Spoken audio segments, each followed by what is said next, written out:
As Armas da Persuasão. Escute agora o primeiro capítulo. Prefácio. Nesta obra, além de manter o estilo envolvente do meu livro anterior, O Poder da Persuasão, apresento todas as referências das pesquisas usadas para embasar minhas afirmações, recomendações e conclusões. Embora sejam dramatizadas corroboradas por recursos como entrevistas, citações e observações pessoais, as conclusões de As Armas da Persuasão se baseiam em pesquisas psicológicas controladas.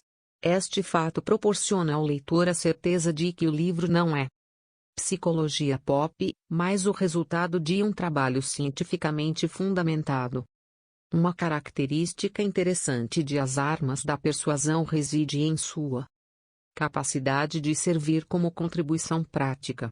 O livro pode ser visto como um meio de demonstrar que, quando apresentado apropriadamente, o que muitas vezes parece ciência árida pode realmente se mostrar empolgante, útil e relevante à vida pessoal de todos os leitores. Desde que publiquei a primeira edição de O Poder da Persuasão, aconteceram algumas coisas que merecem lugar na presente obra. Primeiro, agora sabemos mais sobre o processo de persuasão do que antes. O estudo da influência, da anuência e da mudança avançou, e as páginas que se seguem foram adaptadas para refletir esse progresso, além de uma modernização geral do material.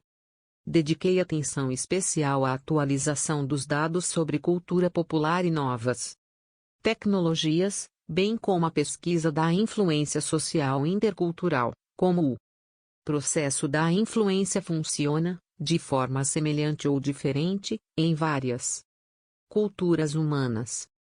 Incluí também resumos de capítulos e perguntas de estudo para aumentar sua utilidade. Além disso, também aumentei o espaço para os relatos de leitores dos livros anteriores. Nesses quadros, homens e mulheres de diferentes origens e classes sociais reconhecem como funcionou no caso deles um dos princípios psicológicos fundamentais que comandam a conduta humana. Suas descrições ilustram com que facilidade e frequência podemos nos tornar vítimas do processo de persuasão em nossas vidas diárias, servindo de alerta para organizarmos nossas defesas. Por fim, há uma seção com todas as notas explicativas incluídas ao longo do livro e outra com os dados completos das obras que usei como referência para escrever As Armas da Persuasão. Introdução. Agora posso admitir, durante toda a minha vida fui um grande trouxa. Desde que me entendo por gente, fui presa fácil das investidas de vendedores ambulantes, arrecadadores de doações e operadores de telemarketing. É verdade que somente algumas dessas pessoas atendiam a propósitos desonestos. As outras, representantes de instituições de caridade, por exemplo Traiço, vieram a mim com as melhores intenções. Não importa. Com uma frequência perturbadora, sempre me via em posse de indesejadas assinaturas de revistas ou cotas de rifas. É provável que essa postura duradoura de trouxa explique meu interesse pelo estudo da persuasão. Quais são os fatores que levam uma pessoa a dizer sim a outra? E que técnicas exploram melhor esses fatores? Tenho me perguntado por que um pedido feito de certa maneira tende a ser rejeitado, ao passo que um pedido do mesmo favor feito de forma ligeiramente diferente costuma obter sucesso. Como psicólogo social experimental, resolvi então estudar a psicologia da persuasão. Comecei realizando experimentos com estudantes universitários no meu laboratório. Minha intenção era descobrir quais princípios psicológicos influenciavam a tendência a concordar com uma solicitação. Após um tempo, porém, percebi que o trabalho experimental, embora necessário, não era suficiente. Ele não me permitia julgar a importância daqueles princípios no mundo real, para além do prédio de psicologia e do campus onde Eu os examinava. Ficou claro que, se eu quisesse entender plenamente a psicologia da persuasão, deveria ampliar o escopo de meus estudos. Precisaria investigar os profissionais da persuasão, as pessoas que tinham aplicado aqueles princípios em minha vida toda. Eles sabem o que funciona e o que não funciona. Seu trabalho é nos convencer, e sua sobrevivência depende disso. Aqueles que não sabem como induzir os outros a dizer sim logo tiram o time de campo. Os que sabem permanecem nessa área e prosperam. Claro que os profissionais da persuasão não são os únicos que conhecem aplicam esses princípios para obter o que desejam.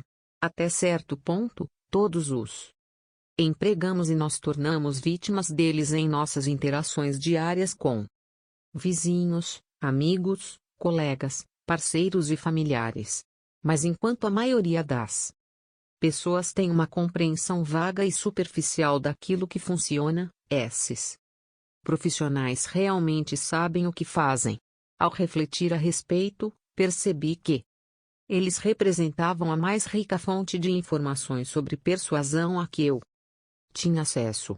Assim, por quase 3 anos combinei meus estudos experimentais com um programa bem mais interessante. Mergulhei sistematicamente no mundo dos vendedores, arrecadadores de doações, publicitários, entre outros. Meu propósito era observar, de perto, as técnicas e estratégias mais comuns e eficazes usadas por uma grande variedade de profissionais da persuasão. Realizei entrevistas com eles e, outras vezes, com seus inimigos naturais, por exemplo, policiais de comissões antifraudes e órgãos de defesa do consumidor. Além disso, examinei os materiais que transmitem as técnicas de persuasão de geração para geração, como manuais de vendas e similares. Com mais frequência, porém, meu estudo tomou a forma de observação participativa, uma abordagem de pesquisa em que o pesquisador se torna uma espécie de espião. Com uma identidade falsa e disfarçando seus propósitos, ele se infiltra no ambiente de interesse e se torna um participante pleno do grupo a ser investigado. Assim, quando eu queria conhecer as táticas de convencimento das organizações de vendas de enciclopédias, por exemplo, eu respondia a um classificado de jornal buscando vendedores e me dispunha a aprender seus métodos. Usando abordagens semelhantes, mas não idênticas, consegui penetrar em agências de publicidade, escritórios de relações públicas e instituições beneficentes a fim de examinar suas técnicas. Grande parte dos dados apresentados neste livro, portanto, advém de minha experiência me disfarçando como um profissional da persuasão. Um aspecto do que aprendi nesse período de 3 anos de observação participativa foi especialmente esclarecedor. Embora os profissionais da persuasão empreguem milhares de técnicas para convencer, a maioria delas se enquadra em 6 categorias básicas, sendo cada uma delas governada por um dos princípios psicológicos fundamentais que comandam a conduta humana. Este livro está organizado em torno desses 6 princípios: reciprocidade, coerência, aprovação social, afinidade, autoridade e escassez. Eles serão discutidos em termos de sua função na sociedade e de como um profissional da persuasão pode mobilizar seu poder e incorporá-los habilmente em pedidos de compras, doações, concessões, votos ou permissões. Por fim, cada princípio é analisado em sua capacidade de produzir nas pessoas um tipo singular de consentimento automático e impensado, ou seja, uma disposição em dizer sim sem pensar primeiro.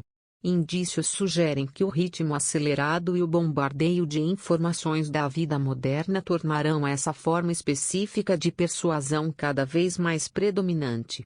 Será ainda mais importante para a sociedade, portanto, entender como e por que a influência automática ocorre. Armas de influência. A civilização avança ao ampliar o número de operações que podemos realizar sem pensar nelas.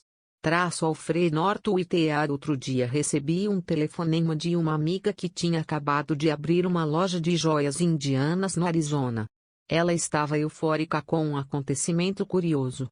Achava que, como psicólogo, eu conseguiria ajudá-la a entender o que se passara. A história envolvia certo lote de joias de turquesa que ela teve dificuldade para vender. Era alta temporada, a joalheria estava movimentada e as peças de turquesa eram de boa qualidade e tinham um preço justo. No entanto, nenhuma dessas peças havia sido vendida. Minha amiga tentara alguns truques de vendas comuns para se livrar da mercadoria. Procurou chamar a atenção para as peças exibindo-as num mostruário mais central. Não teve sorte. Chegou a pedir à equipe de vendedores que tentasse empurrar as joias para os clientes, de novo sem sucesso. Finalmente, na noite antes de partir para uma viagem de compras fora da cidade, ela escreveu um bilhete desesperado para sua vendedora principal pedindo que vendesse tudo que estava no mostruário pela metade do preço. Esperava, assim, se livrar daquelas joias encalhadas, ainda que com prejuízo. Ao retornar alguns dias depois, não se surpreendeu ao ver que todos os artigos haviam sido vendidos. Ficou chocada, porém, ao descobrir que, como a funcionária tinha lido um meio do bilhete como um 2, o lote inteiro havia sido vendido pelo dobro do preço original. Foi aí que minha amiga me ligou. Respondi que, para que eu pudesse lhe dar uma boa explicação, ela teria primeiro que ouvir uma história minha. Na verdade, não é exatamente minha, fala de peruas mães e pertence à ciência relativamente nova da etologia, o estudo dos animais em seu ambiente natural. As peruas são boas mães, carinhosas, atentas e protetoras. Passam grande parte do tempo cuidando dos filhotes, aquecendo-os, limpando-os e aconchegando-os. Mas existe algo estranho em seu método. Praticamente todos esses cuidados maternos são desencadeados por apenas um fator, o piar dos filhotes. Outras características identificadoras dos filhotes, como seu cheiro ou aparência, parecem desempenhar papéis menores no processo de zelo materno. Se um filhote piar, sua mãe cuidará dele. Do contrário, ela poderá ignorá-lo e às vezes até matá-lo. A confiança extrema das peruas mães nesse som específico foi ilustrada pelo estudioso do comportamento animal M. W. Fox, 1974, em sua descrição de um experimento envolvendo uma perua mãe e uma doninha empalhada. Para uma perua mãe, uma doninha é um inimigo natural cuja aproximação deve ser recebida com grasnidos, bicadas e unhadas raivosas. De fato, os experimentos mostraram que, mesmo uma doninha empalhada, quando levada com um barbante para perto de uma perua, recebia um ataque imediato e furioso. Quando, porém, a mesma réplica empalhada portava um pequeno gravador que tocava o som emitido por filhotes de peru, a mãe não apenas aceitava a doninha, mas a acolhia sob suas asas. Quando o gravador era desligado, o modelo de doninha tornava a atrair um ataque feroz. Clique, zoom. O comportamento da perua-mãe parece ridículo nessas circunstâncias. Ela aceitaria um inimigo natural que emitisse o som de seus filhotes, mas iria maltratar ou matar um de seus filhotes que não o fizesse. Ela age como um robô cujos instintos maternais estão sob o controle automático daquele som específico. Os etologistas, porém, nos informam que esse tipo de coisa não é exclusivo dos perus. Eles têm identificado padrões cegamente mecânicos e regulares de ações numa grande variedade de espécies. Os padrões fixos de ação podem envolver sequências complexas de comportamento, como rituais completos de corte ou acasalamento, que ocorrem praticamente da mesma forma e na mesma ordem todas as vezes. É quase como se os padrões estivessem gravados em fitas cassetes dentro dos animais. Quando uma situação pede a corte, uma fita da corte é tocada. Quando uma situação pede cuidados maternos, uma fita de comportamento materno é tocada. Clique, e a fita apropriada é ativada, zoom, e eis que se desenrola a sequência de comportamentos padrão. O aspecto mais interessante disso tudo é a forma como as fitas são ativadas. Quando um animal age para defender seu território, por exemplo, é a invasão de outro animal da mesma espécie que aciona a fita de vigilância, defesa territorial e, se necessário, comportamentos de combate. Mas existe uma falha no sistema. Não é o rival como um todo que é o desencadeador, e sim alguma característica específica. Com frequência a característica desencadeadora será apenas um aspecto minúsculo da totalidade do intruso que se aproxima. Às vezes uma tonalidade de cor é suficiente. Os experimentos dos etologistas mostraram, por exemplo, que um tordo macho, agindo como se um tordo rival tivesse invadido seu território, atacará com vigor um mero tufo de penas vermelhas de peito de tordo colocadas por perto. Ao mesmo tempo, ela irá praticamente ignorar uma réplica empalhada perfeita de um tordo macho sem as penas vermelhas do peito. Lack, 1943. Resultados semelhantes foram encontrados em outra espécie de ave, o pisco de peito azul, para o qual parece que o desencadeador da defesa territorial é um tom de azul específico das penas do peito. Peiponen, 1960. Antes de criticarmos a facilidade com que as características desencadeadoras podem induzir alguns animais a reagir de formas totalmente inapropriadas à situação, devemos entender dois fatos. Primeiro, que os padrões fixos de ação desses animais funcionam muito bem na maior parte das vezes. Por exemplo, como apenas filhotes de peru normais e saudáveis emitem o ruído peculiar dos bebês de peru, faz sentido a perua-mãe reagir maternalmente àquele som específico. Ao responder apenas àquele estímulo, a perua-mãe normal quase sempre se comportará de maneira correta. Só um trapaceiro, como um cientista, consegue fazer com que sua reação à gravação pareça insensata.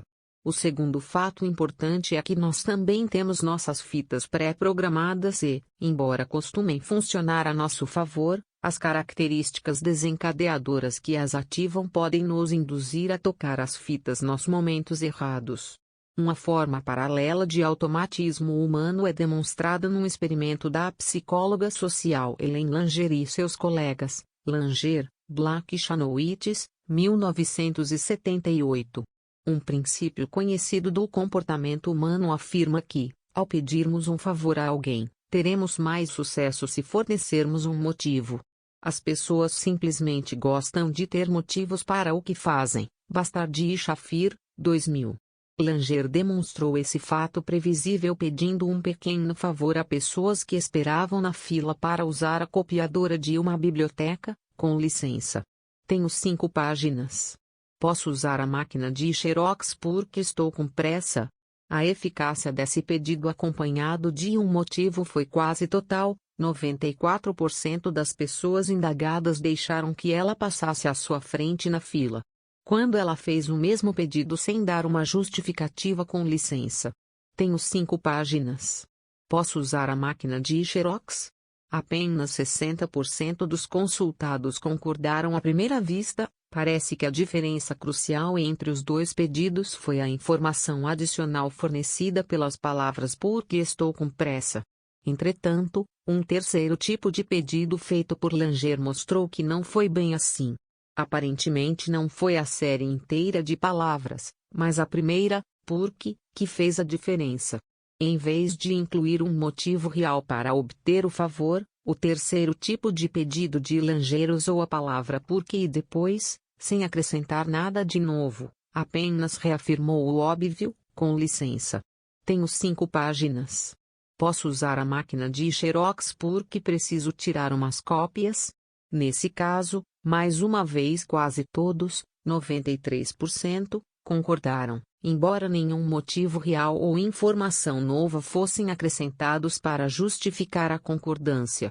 Assim como o som dos filhotes de peru desencadeou uma reação maternal automática na perua-mãe, mesmo quando vindo de uma doninha empalhada, a palavra porque desencadeou uma reação de consentimento automático nas cobaias de Langer, mesmo sem receberem um motivo relevante para concordarem. Clique, zoom. 2. Embora algumas descobertas adicionais de Langer mostrem que existem muitas situações em que o comportamento humano não funciona de forma mecânica, ativado por uma fita, ela e muitos outros pesquisadores estão convencidos de que ele quase sempre funciona. Barg Williams, 2006, Langer, 1989. Por exemplo, consideremos a estranha conduta daqueles clientes da joalheria que arrebataram um lote de joias de turquesa somente depois de oferecidas, por engano, pelo dobro do preço original. Não vejo sentido em seu modo de agir, a não ser em termos do automatismo clique, zoom. Os clientes, em sua maioria turistas endinheirados com poucos conhecimentos sobre a pedra turquesa, estavam usando um princípio padrão um estereótipo, para orientar suas compras: caro é igual a bom. Muitas pesquisas mostram que pessoas em dúvida sobre a qualidade de um item costumam recorrer a esse estereótipo. Cronley et 2005. Assim, os turistas, que queriam joias de qualidade, acharam os itens de turquesa mais valiosos e desejáveis quando apenas o valor foi destacado.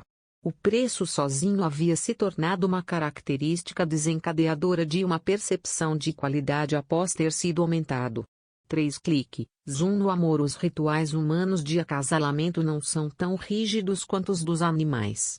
Mesmo assim, os pesquisadores têm descoberto regularidades impressionantes nos padrões da corte em muitas culturas humanas. Henrique Kieff, 1992. Por exemplo, em anúncios pessoais pelo mundo, as mulheres descrevem seus atrativos físicos, ao passo que os homens destacam sua riqueza material. Buzik Henrique, 1998. Depoimento de leitor 1.1 de um doutorando em administração. Um proprietário de uma loja de joias antigas de minha cidade me contou como aprendeu a lição da influência social que diz que produto caro é sinônimo de produto bom. Um amigo seu queria um presente de aniversário especial para a noiva. O joalheiro sugeriu um colar normalmente vendido em sua loja por $500, mas que estava disposto a oferecer ao amigo por $250. Apesar do entusiasmo inicial, o amigo desanimou ao lhe ser revelado o preço da joia, e começou a desistir do negócio, porque queria algo realmente bonito para sua futura esposa. No dia seguinte, o joalheiro entendeu o que havia ocorrido e ligou para o amigo. Pediu que voltasse à loja, porque tinha outro colar para lhe mostrar. Dessa vez apresentou a peça nova pelo preço normal de $500. O amigo gostou tanto que quis comprar na hora. Mas, antes que o pagamento fosse feito, o joalheiro informou que, como presente de casamento, reduziria o preço para $250. O amigo adorou.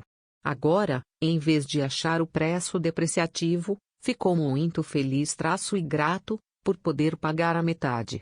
Nota do autor: observe que, como no caso dos compradores das joias de turquesa, quem desdenhou o artigo de preço baixo foi alguém que queria ter certeza de adquirir uma boa mercadoria.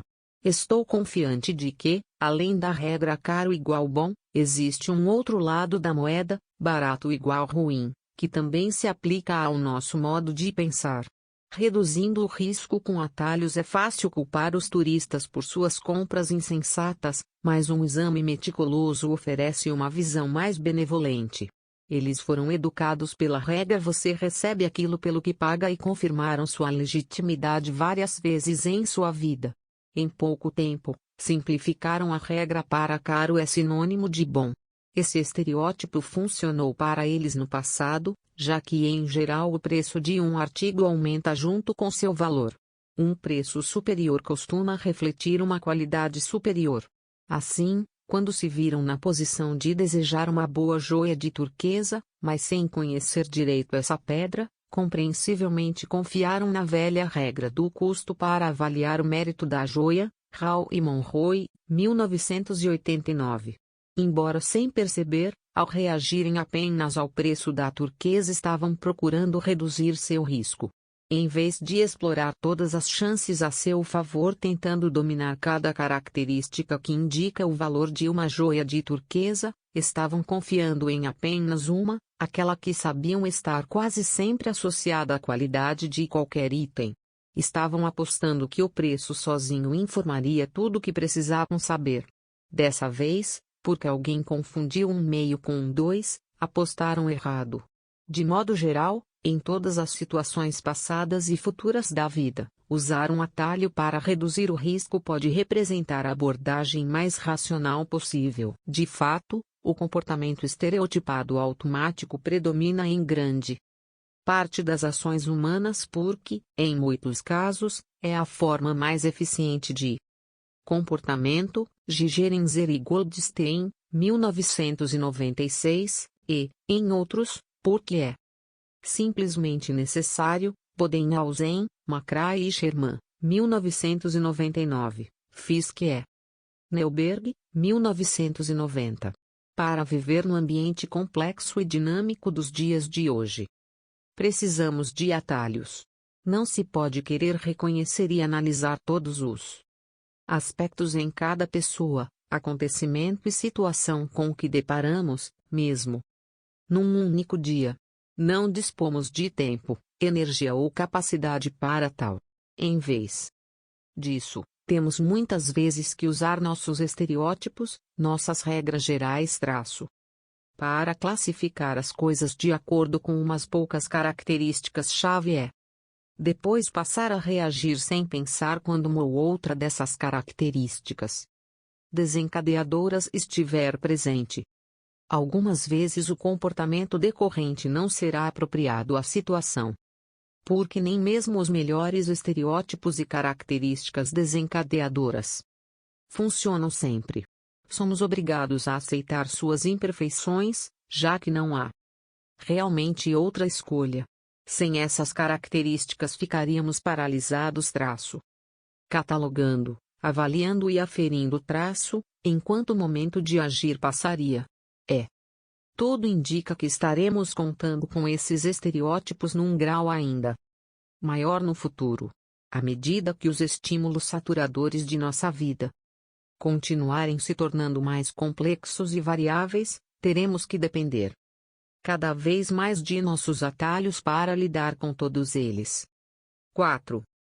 Recentemente os psicólogos descobriram uma série de atalhos mentais que empregamos em nossos julgamentos do dia a dia. Kahneman, Slovikitersky.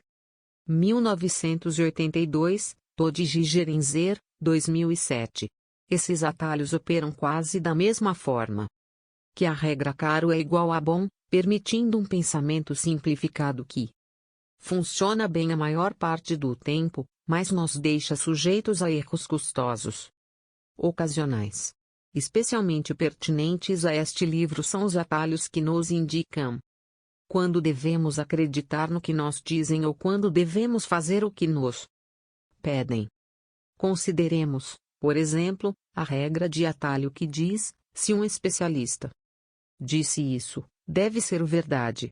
Como veremos no capítulo 6, existe uma tendência perturbadora em nossa sociedade de aceitar cegamente as afirmações diretrizes de indivíduos que parecem ser autoridades em determinado assunto.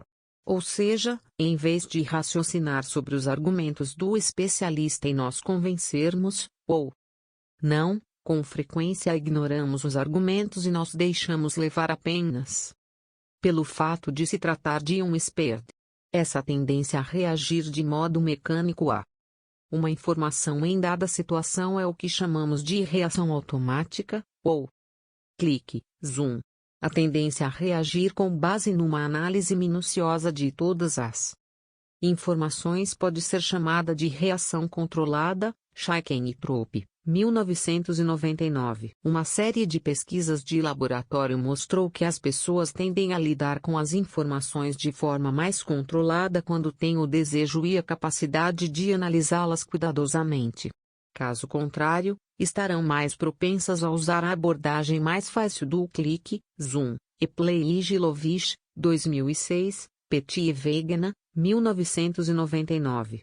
Em um estudo de 1981, Petit, Cassioppo e Goldman, alunos da Universidade do Missouri ouviram um discurso gravado que defendia a ideia de exigir que todos os veteranos fossem submetidos a exames abrangentes para que pudessem se graduar. A questão afetava alguns deles pessoalmente, pois foram informados de que os exames entrariam em vigor no ano seguinte, antes que tivessem a chance de se formar. Claro que aquela notícia fez com que quisessem analisar os argumentos com atenção. No entanto, para outros participantes do estudo, a questão teve pouca importância pessoal, pois foram informados de que os exames só começariam bem depois de se graduarem. Logo, não tiveram uma forte necessidade de analisar com cuidado a validade do argumento. Os resultados do estudo foram claros. Os participantes sem nenhum interesse pessoal no assunto foram basicamente persuadidos pela experiência do orador no campo da educação. Eles usaram a regra "se um especialista disse isso, deve ser verdade", dando pouca importância à força de seus argumentos. Aqueles alunos para os quais a questão importava pessoalmente, por outro lado, ignoraram a experiência do orador e foram persuadidos sobretudo pela qualidade de seus argumentos.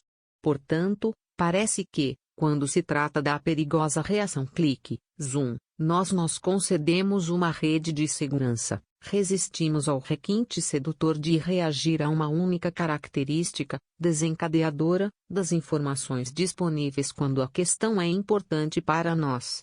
Sem dúvida isso ocorre com frequência, Lei Pielkin, 1987. Porém não estou totalmente tranquilo.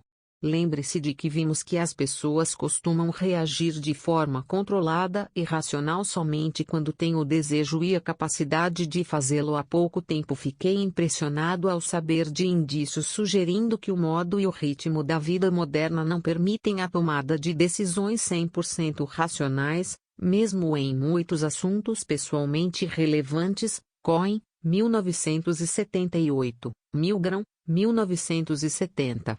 Ou seja, às vezes as questões podem ser tão complicadas, o tempo tão exíguo, as perturbações tão invasivas, a agitação emocional tão forte ou a fadiga mental tão profunda que não temos condições cognitivas de agir de forma racionalismo, seja o assunto importante ou não, sentimos a necessidade de tomar um atalho. 5. Um depoimento de Thomas Watson Jr., ex-presidente da IBM, oferece um ótimo exemplo desse fenômeno. Durante a Segunda Guerra Mundial, ele foi designado para investigar acidentes aéreos em que oficiais de alta patente foram mortos ou feridos. Um dos casos envolvia um famoso general da Força Aérea chamado usar entomologia antes de um voo. Seu copiloto adoeceu e precisou ser substituído. O novo copiloto se sentiu honrado por estar voando ao lado do lendário general. Durante a decolagem, Enti começou a cantar mentalmente, acompanhando a canção com um balançar da cabeça. O copiloto interpretou o gesto como um sinal para puxar as rodas. Embora estivessem devagar demais para levantar voo, ele recolheu o trem de pouso, fazendo com que o avião despencasse de barriga. No acidente, uma pá da hélice atingiu as costas de Ent, dilacerando sua coluna e deixando paraplégico. Watson, 1990, descreveu a explicação do copiloto para sua ação. Quando ouvi o depoimento do copiloto, perguntei: se você sabia que o avião não iria voar, por que recolheu o trem de pouso? Ele respondeu: pensei que o general quisesse que eu recolhesse. O copiloto foi insensato. Página 117. Insensato? Naquele conjunto singular de circunstâncias, sim. Compreensível? Na agitação da vida moderna, que exige atalhos, também sim. Os aproveitadores, apesar do atual uso generalizado e da importância cada vez maior dos nossos padrões de comportamento automáticos, a maioria de nós sabe bem pouco sobre eles. Talvez isso se dê justamente por causa da maneira mecânica e impensada como ocorrem. Qualquer que seja a razão, é vital reconhecer com clareza uma de suas propriedades, já que esses padrões nos tornam muito vulneráveis a alguém que saiba como eles funcionam. Para entender plenamente a natureza de nossa vulnerabilidade, vamos dar mais uma olhada no trabalho dos etologistas. Um grupo de organismos, muitas vezes denominados imitadores, copia as características desencadeadoras de outros animais na tentativa de induzi-los a tocar por engano as fitas comportamentais certas nos momentos errados. Os imitadores então exploram essa ação inapropriada em seu próprio benefício. Vejamos, Por exemplo, a armadilha mortal lançada pelas fêmeas assassinas de um gênero de vagalume, Potoris, contra os machos de outro gênero de vagalume, Potinus. Compreensivelmente, os machos Potinus fazem de tudo para evitar o contato pelas sanguinárias fêmeas Potoris. Entretanto, ao longo de séculos de seleção natural, as caçadoras fêmeas Potoris descobriram uma fraqueza em sua presa, um código de corte piscante pelo qual os membros da espécie das vítimas informam uns aos outros que estão prontos para acasalar. Ao imitar os sinais de acasalamento piscantes de sua presa, a assassina consegue desencadear suas fitas de corte e fazer com que eles voem mecanicamente para o abraço da morte, e não do amor. Lloyd, 1965. 6. Na luta pela sobrevivência, quase todas as formas de vida possuem seus imitadores, indo até alguns dos patógenos mais primitivos. Ao adotarem certas características essenciais de hormônios ou nutrientes úteis, bactérias e vírus ardilosos conseguem penetrar numa célula hospedeira saudável. O resultado é que as células saudáveis atraem, com avidez e ingenuidade, as causas de doenças como hidrofobia, mononucleose e gripe comum. Goodenough, 1991. 7. Não deve causar surpresa, então, que haja um forte porém triste paralelo na selva humana. Nós também temos aproveitadores que imitam características desencadeadoras para nosso próprio tipo de reação automática. Diferenciando-se das sequências de reações predominantemente instintivas dos não-humanos, porém, nossas fitas automáticas em geral se desenvolvem a partir de princípios e estereótipos psicológicos que aprendemos a aceitar. Embora variem em sua força, alguns desses princípios possuem uma capacidade imensa de direcionar a ação. Nós sujeitamos a eles tão cedo na vida e eles nos condicionam de forma tão generalizada que raramente percebemos seu poder. Aos olhos de certos indivíduos, porém, cada um desses princípios é uma arma detectável e disponível, uma arma de influência automática. Algumas pessoas sabem muito bem em que consistem as armas de influência automática e costumam empregá-las de maneira frequente e hábil para obter o que desejam. Elas utilizam todo encontro social como uma oportunidade para pedir aos outros que satisfaçam seus desejos. Seu índice de sucesso é impressionante. O segredo de sua eficácia está na forma como estruturam seus pedidos, fazendo uso de uma das armas de influência que existem no ambiente social. Isso pode exigir nada mais que uma palavra escolhida corretamente que envolva um princípio psicológico forte, acionando uma de nossas fitas comportamentais automáticas. Os aproveitadores humanos nos ensinam como alguém pode se beneficiar de nossa tendência a reagir de modo mecânico de acordo com esses princípios.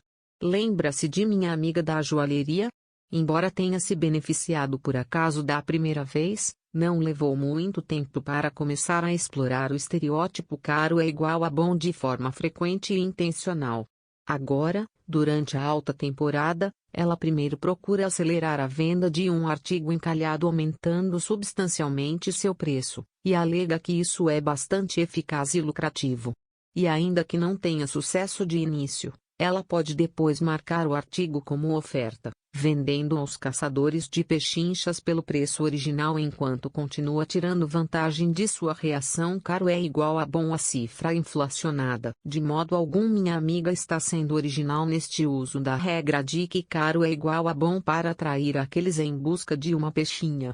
O intelectual e escritor Leo Rosten cita o exemplo dos irmãos Drubeck, Sid e Harry, donos de uma loja de roupas masculinas no bairro de Rosten na década de 1930. Quando um cliente encontrava um terno de que gostava e perguntava o preço a Sid, ele chamava o irmão, o gerente da loja, e perguntava: Harry, quanto custa este terno? Interrompendo seu trabalho, e exagerando bastante o verdadeiro preço do terno, Harry respondia: este belo terno de lã custa $42. Fingindo não ter ouvido e pondo a mão em concha na orelha, Sid voltava a perguntar. De novo Harry respondia: custa $42. Então Sid se voltava para o cliente e informava: ele disse $22. Muitos homens compravam logo o terno e saíam rápido da loja com sua pechincha caro é igual a bom, antes que o pobre se descobrisse o erro. Jiu-jitsu. Uma mulher que luta jiu-jitsu consegue empregar o mínimo de sua própria força contra um oponente. Ela explora o poder de princípios naturais como gravidade, alavancagem, impulso e inércia. Sabendo como e quando envolver a ação desses princípios, é capaz de derrotar com facilidade um rival fisicamente mais forte. O mesmo ocorre com os exploradores das armas de influência automática que existem à nossa volta. Os aproveitadores podem se valer do poder dessas armas para usá-las contra seus alvos exercendo pouca força pessoal. Este último aspecto do processo proporciona aos aproveitadores uma enorme vantagem adicional, a capacidade de manipular sem aparentar que está manipulando. Mesmo as próprias vítimas tendem a ver seu consentimento como resultado da ação de forças naturais, e não da maquinação da pessoa que se beneficia dessa ânsia. Vejamos um exemplo. Existe um princípio na percepção humana, o princípio do contraste, que afeta a forma como vemos a diferença entre duas coisas quando apresentadas uma após a outra. Em suma, se o segundo item for razoavelmente diferente do primeiro, é grande a probabilidade de vê-lo como mais diferente do que de fato é. Assim, se erguemos um objeto leve primeiro e depois um objeto pesado, acharemos o segundo objeto mais pesado do que se o tivéssemos erguido sem antes erguer o leve. O princípio do contraste está bem consolidado no campo da psicofísica e se aplica a todo tipo de percepção, não apenas ao peso. Se estamos conversando com alguém muito atraente numa festa e depois surge uma pessoa pouco atraente, esta nos parecerá menos atraente do que realmente é. 8. Uma demonstração do contraste perceptivo costuma ser bastante empregada em laboratórios de psicofísica para apresentar os alunos a esse princípio. Eles se revezam sentando-se diante de 3 baldes de água, um frio, outro na temperatura ambiente e um quente. Após colocar uma das mãos na água fria e outra na água quente, o estudante é instruído a pôr ambas as mãos simultaneamente na água de temperatura ambiente. Os olhares espantados que se registram logo em seguida explicam tudo. Embora as 2 mãos estejam no mesmo balde, a mão que esteve na água fria sente como se agora estivesse em água quente, enquanto aquela que esteve na água quente sente como se agora estivesse em água fria. O fato é que se pode fazer com que a mesma coisa, neste caso, a água com temperatura ambiente, pareça bem diferente dependendo da natureza do acontecimento precedente. Saiba que a arma de influência fornecida pelo princípio do contraste não permanece inexplorada. A grande vantagem desse princípio não é apenas sua eficácia, mas também o fato de ser praticamente imperceptível. Tormala e Petit, 2007. Aqueles que o aplicam podem lucrar com sua influência sem deixar transparecer que estruturaram a situação a seu favor. Vendedores de roupas constituem um bom exemplo. Suponha que um homem entre numa loja de roupas masculinas sofisticadas e diga que quer comprar um terno de 3 peças e um suéter. Se você fosse o vendedor, qual item mostraria primeiro para induzi-lo a gastar mais dinheiro? As lojas de roupas instruem seus vendedores a mostrar o artigo mais caro primeiro. O senso comum sugeriria o inverso: se um homem acabou de gastar um dinheirão com um terno, poderá relutar em gastar mais na compra de um suéter. Mas os vendedores de roupas sabem mais do que nós. Eles se comportam de acordo com o princípio do contraste: venda o terno primeiro, porque isso fará com que os suéteres, mesmo os mais caros, não pareçam tão caros em comparação. O mesmo princípio se aplica a um homem que deseja comprar acessórios, camisa, sapatos, cinto, para combinar com o terno novo. Para os vendedores é bem mais rentável apresentar o artigo mais caro primeiro. Não fazê-lo significa perder a influência do princípio do contraste, além de fazer com que o princípio funcione ativamente contra eles. Mostrar um produto barato primeiro e depois um caro fará com que este último pareça ainda mais caro. Assim como é possível fazer com que o mesmo balde de água pareça mais quente ou mais frio dependendo da temperatura da água sentida antes, É possível fazer com que o preço do mesmo artigo pareça mais alto ou mais baixo dependendo do preço do artigo mostrado anteriormente. O uso inteligente do contraste perceptivo não se limita apenas aos vendedores de roupas. Vide anexo 1.1. Deparei com uma técnica que envolvia o princípio do contraste enquanto investigava as táticas de concorrência das imobiliárias. Para aprender os truques do setor, acompanhei um corretor mostrando casas para compradores potenciais durante um fim de semana. O corretor, vamos chamá-lo de Fio, deveria me dar dicas para que eu me saísse bem no período de experiência.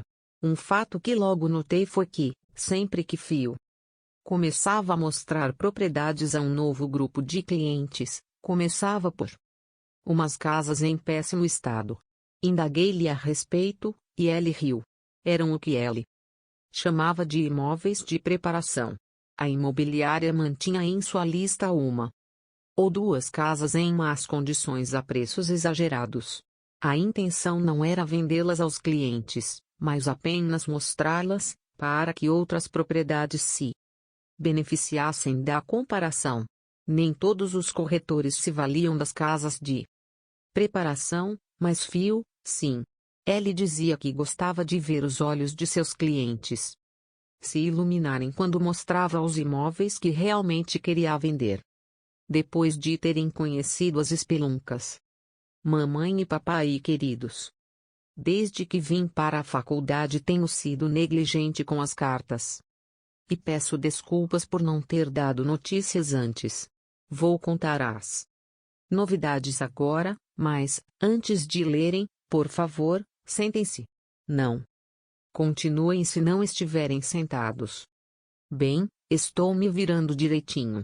A fratura do crânio e a contusão que sofri ao saltar da janela do meu dormitório, que pegou fogo logo após a minha chegada, estão quase curadas. Passei apenas 2 semanas no hospital e agora já consigo enxergar quase normalmente. Só sinto aquelas dores de cabeça horríveis uma vez por dia.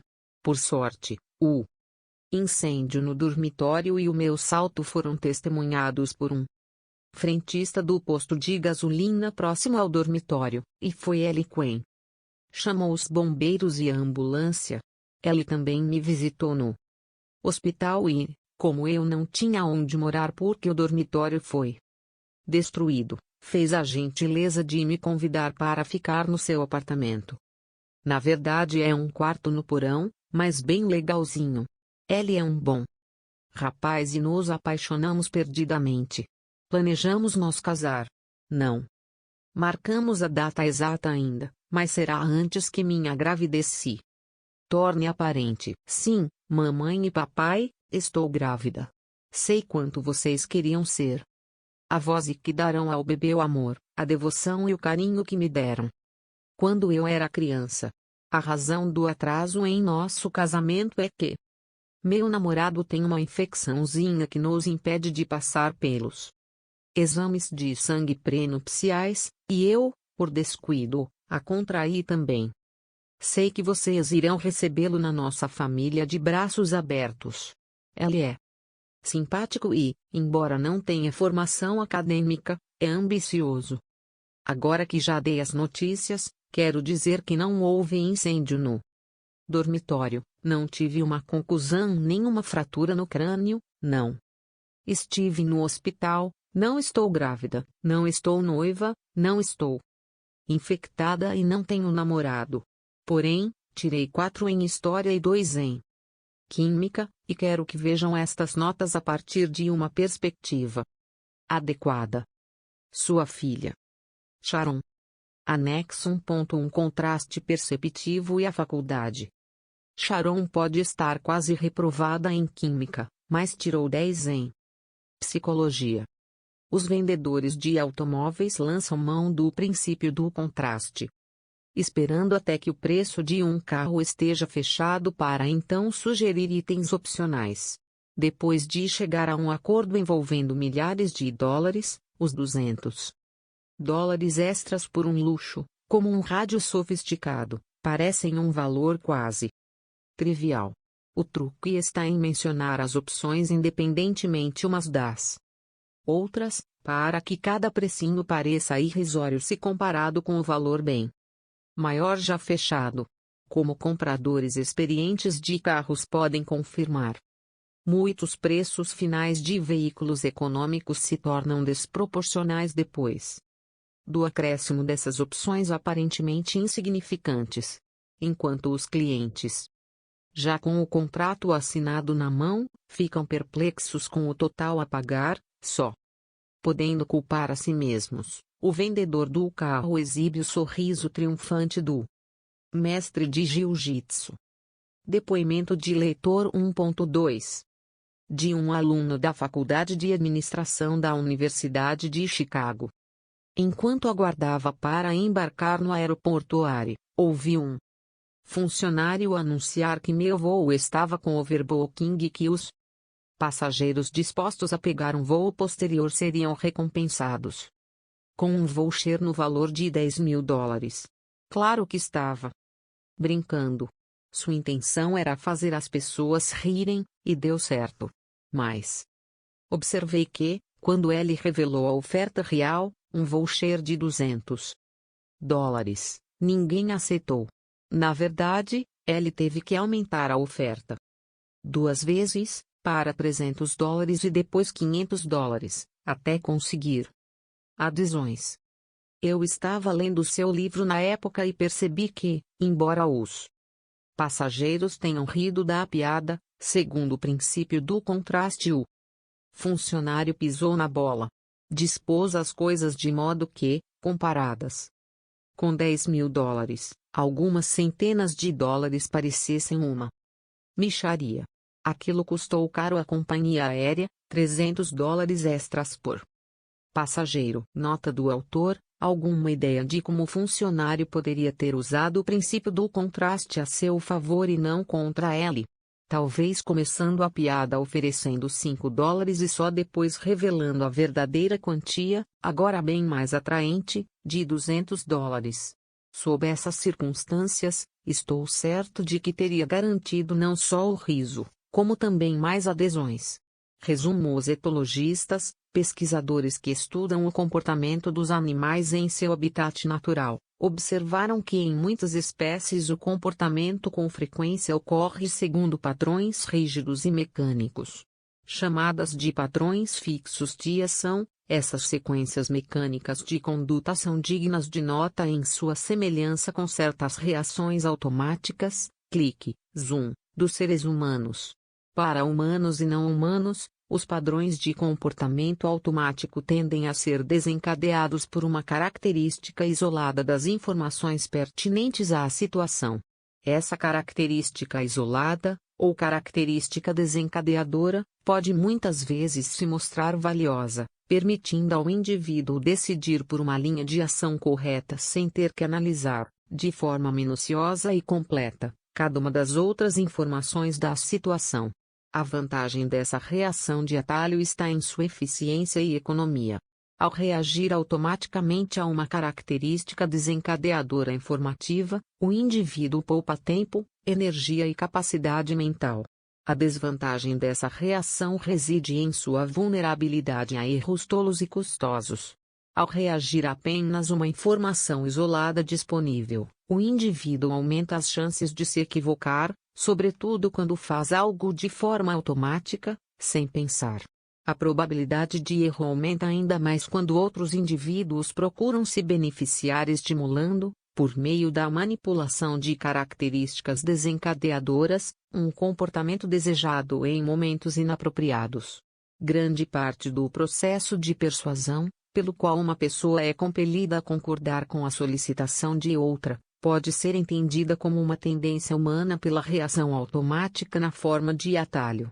A maioria dos indivíduos em nossa cultura desenvolveu um conjunto de características desencadeadoras para o consentimento, ou seja, um conjunto de informações específicas que normalmente apontam quando acatar um pedido pode ser correto e benéfico. Cada uma dessas características pode ser usada como uma arma de influência, para estimular as pessoas a concordarem com pedidos. Perguntas de estudo. Domínio do conteúdo. 1. O que são padrões fixos de ação entre animais? Como se assemelham a certos tipos de comportamento humano? Como diferem? 2. O que torna a reação automática tão atraente aos seres humanos? O que a torna tão perigosa? Pensamento crítico. 1. Vamos supor que você fosse um advogado representando uma mulher que quebrou a perna numa loja de departamentos e está processando a loja em $100.000 por perdas e danos. Com seus conhecimentos sobre o contraste perceptivo, o que você poderia fazer durante a negociação para que o valor pretendido seja visto como uma indenização razoável ou até mesmo baixa? 2. A solicitação de caridade do anexo 1.2, abaixo, parece bem normal, exceto pela sequência estranha das quantias de doações. Explique por quê. Segundo o princípio do contraste, colocar a doação menor entre dois valores maiores constitui uma tática eficaz para motivar doações maiores. Sociedade para a Prevenção das Ervas Daninhas. As indesejadas ervas daninhas podem ser derrotadas, mas somente com a ajuda de cidadãos conscientes como você. Sua contribuição generosa possibilita pesquisas para que possamos atingir a meta de um mundo livre de ervas daninhas. Junte-se a nós e faça sua doação à Sociedade para a Prevenção das Ervas Daninhas. Um envelope de resposta foi incluído para a sua conveniência? Sim, quero apoiar os esforços da Sociedade por um mundo livre de ervas daninhas. Segue minha contribuição no montante de $25, $10, $5, $15. Nome, endereço, cidade, estado, CEP. Sociedade para a Prevenção das Ervas Daninhas. Caixa Postal 12.345. Anexo 1.2. Solicitação de doação. Se inscreva no canal, deixa seu joinha e envie para aquele amigo que gosta de uma boa leitura. Vamos queimar